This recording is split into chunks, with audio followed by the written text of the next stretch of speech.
The New York Post and other big media are now pushing out the false police report narrative.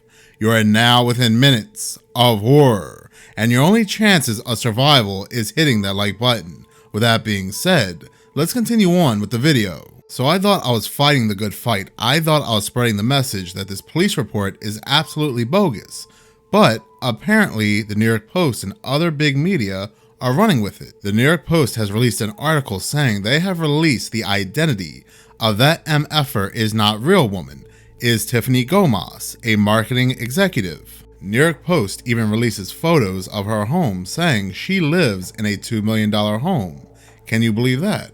A woman who has this amazing career that can afford a $2 million home is flying coach. Now there's nothing wrong with flying coach, but I'm thinking if you can afford a $2 million home, you can afford the amenities that first class offers, or you may even have a private jet. Now, this police report states the police enter the airport. They see Tiffany Gomas standing there looking distressed. They try talking to her. She doesn't talk to them.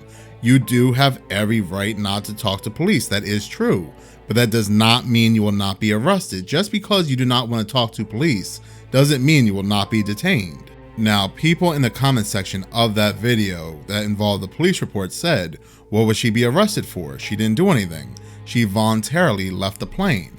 And that is not true. You cannot voluntarily leave a plane while it's taxiing. The only one who has any say who can leave a plane while it's taxiing and all the passengers are sitting down, all their luggage is away, is the captain. Anything outside of a medical condition is a disturbance. And we watched the first angle and the alternate angle, and it's not like she calmly went up to a flight attendant and said, I feel uncomfortable, can I please get off this plane?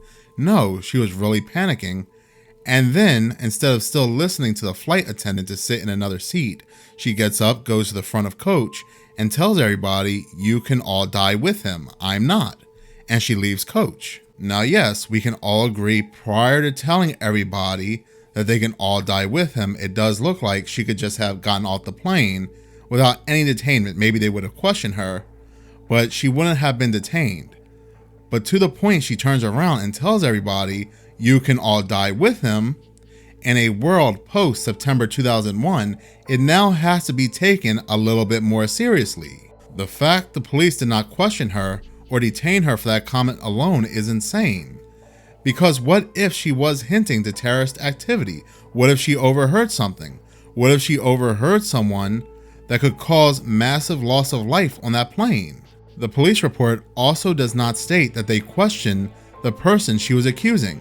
You would think the attendants would have pointed out that person and the police would have talked to that person, but the police report does not mention that whatsoever. So not only do we have nobody recording the person that she was accusing, or even recording that seat location whatsoever, we also have the police not talking to the person she accused.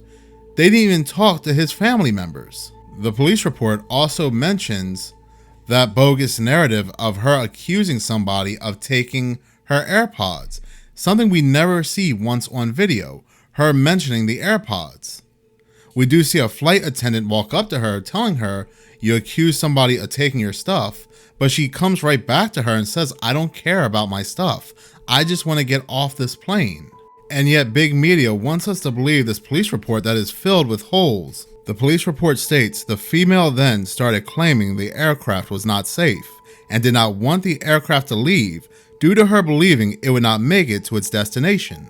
Due to the statements, the flight attendants felt the aircraft needed to be rescreened. But when did she say that? We never once hear her say that the aircraft itself was dangerous and it wouldn't make it to its destination. Not once does this police report mention what we saw with our own eyes on camera. How she turned around and said that MFer is not real and you can all die with him. Meaning she was scared of who she saw or what she saw. But this police report spins it into a way of making it seem like she was scared of the actual airplane. That the airplane was not going to make it to its destination, and this is not what we see at all on camera. So again, the police report does not include everything, and it does not include the most important pieces of information. And I'm just not buying this whole the police just allowed her to leave. The police allowed her to get into an Uber and take off, without questioning her whatsoever what made this plane dangerous. What scared you on this plane, and then allowed passengers to reboard the same plane? Because what if something actually did happen? This just doesn't sit right with me whatsoever, and the reason why I make these videos is because there is still a mystery here. Because this doesn't sit right with me. Her story reminds me of the family who saw that UFO crash in their backyard in Las Vegas. The police, who do have a body camera on them, approach them, but when they go in the backyard, there is no body cam footage whatsoever. There is no sound whatsoever. Even if the backyard had something that they wanted to keep private, the police would still have the sound on their body cam. Yet 16 minutes of footage was destroyed by the police department. And then the article ends with them having the nerve to say that this AI generated photo right here is the woman who freaked out on the flight. This AI generated woman looks much older than the woman that we see freaking out on the airplane. This AI generated photo of a woman looks nothing like the woman who freaked out on the plane. This is a Tiffany Dover situation all over again. The woman who fainted on live TV after she got the jab. And then she comes out speaking a couple years later, after nobody has heard from her, looking completely different. So when this woman who freaked out on the flight does finally speak out, maybe a couple years later, we're going to see her body double speaking out. The fact they can release this clearly fraudulent police report and it can be spread by the media for us to believe it, and for this whole story to be swept under the rug, is very scary. I personally feel this woman is gone. We're never going to hear from this woman again. But what do you believe? Do you believe the media? Do you believe this police report that she freaked out over some AirPods and thought the plane was dangerous? Or do you happen to believe your own eyes? Please comment below. In any case, thank you so much for watching. If you do like this channel and you want to see more, please subscribe. If you're already subscribed, please like, as any engagement does help the channel grow. Once again, thank you so much for your support.